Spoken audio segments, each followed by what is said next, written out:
colocada uma questão que diz o seguinte: como é que nós podemos trabalhar o medo quando estamos iniciando a projeção astral? Olha, eu penso que o medo é uma coisa a ser entendida por nós, né?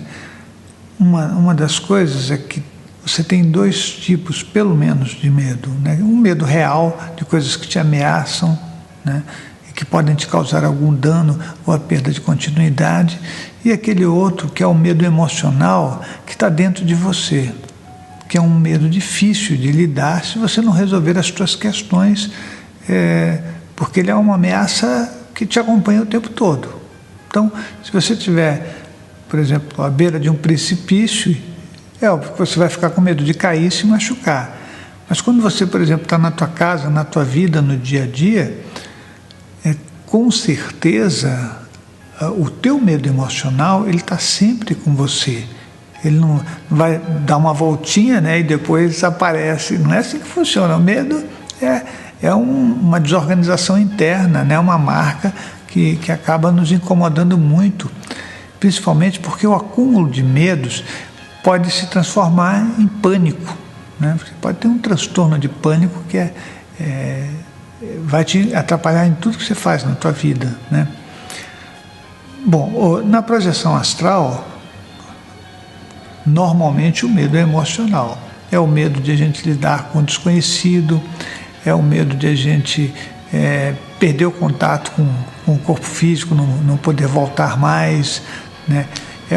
São vários medos que podem ser sanados através do conhecimento, do esclarecimento sobre os processos da projeção astral, né? Quando você sabe alguma coisa, fica diferente a sua visão para aquilo, né?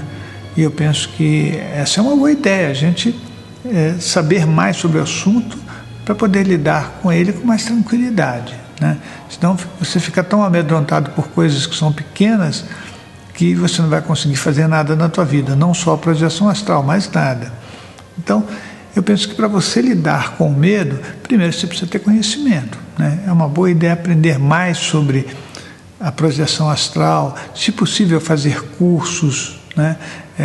Fazer um trabalho de informação com pessoas que já praticaram ou que têm alguma informação sobre projeção astral. Aí você vai se esclarecendo e vai saindo da tua vida e da tua imaginação aquelas assombrações terríveis que aparecem no momento que você está totalmente desarmado. Você está deitado na cama, relaxado, e está à mercê, né, da tua imaginação e dos teus medos. Então, eu penso que a gente tem que trabalhar isso. E o trabalho é através da informação, né? O que eu sugiro sempre é que a pessoa faça um curso, né? Lá no Centro de Estudos a gente faz esse tipo de atividade, né? O Centro de Estudos ele foi fundado exatamente para que se pudesse levar o conhecimento da projeção astral e de todas as coisas adjacentes a ela, talvez ela seja adjacente de outras coisas, né? Mas quando eu digo adjacentes é a clarividência, né? As energias de imposição de mão, então a pré-cognição, a retrocognição, que são coisas que a gente pode entender melhor e aí desaparece aquele medo. Mas eu sugeriria para você que você realmente fizesse um percurso de conhecimento. Existem muitos livros hoje em dia, você pode ler, aí você separa aquelas mitolândias, aquelas coisas místicas que não tem nada a ver com a realidade. Procura livros que você considera que são mais sérios, questiona todos. Também tenho um livro que é A Projeção da Consciência, uma ferramenta evolutiva, mas ele não está livre não do seu questionamento. Questione sim, que isso vai fazer com que você descubra caminhos bons e melhores, né? Então, a questão toda é essa mesmo. Vença o medo pelo conhecimento.